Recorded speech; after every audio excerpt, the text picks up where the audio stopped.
दोस्तों, हम लोग बात कर रहे हैं कि दवाओं के लास्ट में कुछ टर्म्स लगे होते हैं जिसको हम सफिक्स बोलते हैं। कुछ उन शब्दों से हम कैसे जान सकते हैं कि कौन सी मेडिसिन किस काम आती है।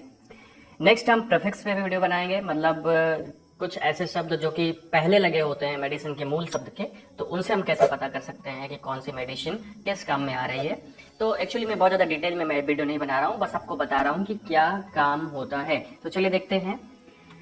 सबसे पहली चीज मैंने आपको बताया था कि जो सफिक्स होते हैं वो पहले लगते हैं और हमें उससे पता चलता है किसी भी मूल शब्द के बारे में, और मूल शब्द का जो मतलब होता है वो बदल जाता है। तो कभी कभी बहुत सारी ऐसी मेडिसिन आती हैं जिसके लास्ट में विर लगा होता है, VIR। ऐसी मेडिसिन एंटीवायरल होती हैं। ऐसा नहीं है सभी एंटीवायरल ड्रग के पीछे विर लगा होगा, लेकिन हाँ, विर लगा हुआ है तो एंटीवायरल होती है, जैसे एब्काविर, पिटोनाविर एंड फैमसिक्लोविर। ये ज्यादातर फ्लू में यूज की जाती है, मतलब इन्फ्लुएंजा में यूज की जाती है, दूसरे बैक्टीरियल इन्फेक्शन में भी यूज की जाती है, लेकिन ज्यादातर जो फ्लू में यूज की जाती है वो उसके लास्ट में विर लगा होता है, खास करके इन्फ्लुएंजा में जो यूज की जाती है। कभी कभी स्किन डिजीज में भी इसका यूज किया जाता है। ये स्किन डिजीज के रूप में क्रीम के रूप में आती है, तो वहां पे भी इसका यूज किया जाता है। नेक्स्ट आता है जीपाम। अगर लास्ट में जीपाम लगा है तो ये होती है बेंजोडाइजेपिन, जैसे क्लोनाजीपाम, डायाजीपाम, फ्लोराजीपाम। ये नार्कोटिक ड्रग्स होती हैं और ये सेडेटिव मेडिसिन होती हैं, और सेडेटिव मेडिसिन होने की वजह से ये हमको सुलाती हैं, और इस वजह से ये जो मेडिसिन है इंसोम्निया में यूज की जाती हैं और एनजाइटी में यूज की जाती हैं ज्यादातर। तो अगर आपको नींद नहीं आती है तब आपको डायजीपाम या क्लोनाजीपाम दिया जाता है, तो जैसे आपको नींद अच्छे से आए, क्योंकि ये एक सेडेटिव मेडिसिन होती है। सेडेटिव का मतलब सुलाने वाली मेडिसिन। नेक्स्ट आता है जोडॉन। अगर लास्ट में जोडॉन लगा है तो जोडान जिसमें लगा है वो ड्रग्स एंटी डिप्रेसेंट होती हैं। एंटी डिप्रेसेंट का मतलब आपके डिप्रेशन को कम करती हैं, जैसे नेफाजोडॉन, ट्राजोडॉन और विलाजोडॉन। इस तरह से ये मेडिसिन क्या करती हैं, हमारे ब्रेन के कुछ केमिकल्स होते हैं उनको अफेक्ट करती हैं, उनको बैलेंस करती हैं। बैलेंस वो केमिकल्स कहलाते हैं न्यूरोट्रांसमीटर। अगर आप मेडिकली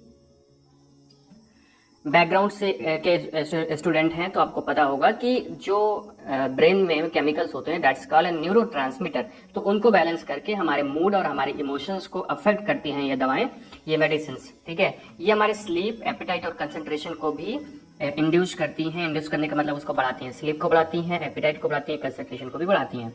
नेक्स्ट, ये डिप्रेशन को दूर करती हैं। ठीक है, आपको पता है कि डिप्रेशन को दूर करती हैं। इनका एग्जाम्पल फिर से देख लीजिएगा, नेफाजोडान, ट्राजोडान। ठीक है, तो वहां पे ये दी जाती है। नेक्स्ट आता है वुडीन। देखो, वुडीन भी एंटीवायरल ड्रग होती है, लेकिन ये ड्रग कहलाती हैं न्यूक्लियोटाइड एनालॉग्स। ये ड्रग्स होती क्या है और करते क्या है। एग्जाम्पल्स इसका जैसे लेमिवुडीन, स्टेवुडीन, जाइडोडीन। आपने जाइडोडीन पढ़ा होगा बचपन में, अक्सर 12 की किताब में भी आपने पढ़ा होगा, 12 की किताब में बुक में, कि ये एड्स में यूज की जाती हैं। ठीक है, तो ये मेडिसिन जो होती हैं एंटीवायरल होती हैं, वायरस को अफेक्ट करती हैं, बट मेनली ये वायरस के न्यूक्लियोटाइड एंड न्यूक्लियोसाइड को अफेक्ट करती हैं, मतलब उनको डीनेचर करती हैं। ठीक है, तो जैसे एड्स होता है, एड्स के लिए जाइडोडीन दी जाती है, तो एड्स में सारा जो मामला होता है वो वायरस के न्यूक्लियोटाइड या न्यूक्लियोसाइड का ही होता है, तो उसको अगर नष्ट किया जाएगा तो वो ठीक हो जाएंगे। तो ये जो वुडीन वाली ड्रग्स होती हैं ये न्यूक्लियोटाइड्स एनालॉग्स होती हैं, और ये न्यूक्लियोटाइड से न्यूक्लियोसाइड को अफेक्ट करती हैं वायरस के, तो ये इसका काम होता है। नेक्स्ट आता है एफिल। एफिल को हम बोलते हैं फास्फोडाइस्टरेज इनहिबिटर।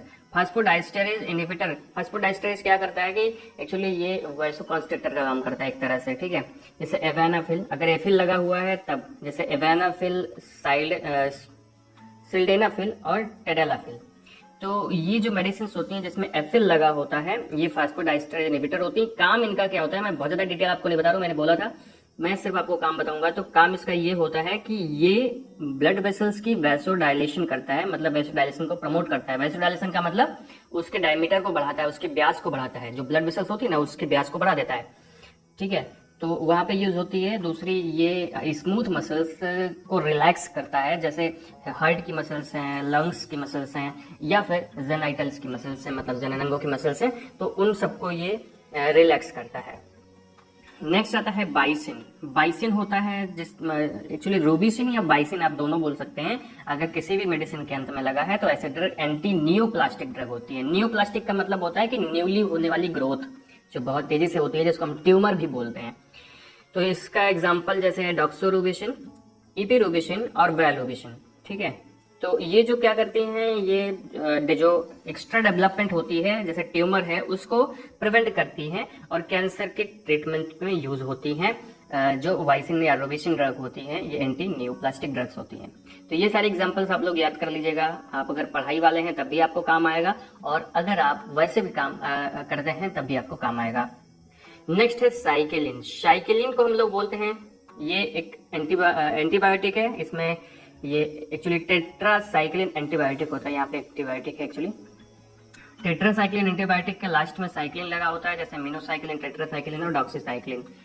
ये एक्चुअली बैक्टीरियल इन्फेक्शन के लिए यूज में आती हैं, खास करके न्यूमोनिया टाइप के जो बैक्टीरियाज होते हैं उनमें, और कुछ पैरासाइट इन्फेक्शन में भी यूज में आती है साइक्लिन या टेट्रासाइक्लिन एंटीबायोटिक। ठीक है दोस्तों, ये छोटा सा एक वीडियो था। नेक्स्ट वीडियो में फिर से मिलते हैं कुछ और भी ड्रग्स के साथ पार्ट 4 लेकर के। अगर आपको ये वीडियो अच्छा लगा हो तो चैनल को सब्सक्राइब कर दीजिएगा, वीडियो को लाइक कर दीजिएगा और शेयर कर दीजिएगा अपने दोस्तों के साथ। हमें इंस्टाग्राम पे फॉलो कर लीजिएगा। Thank you.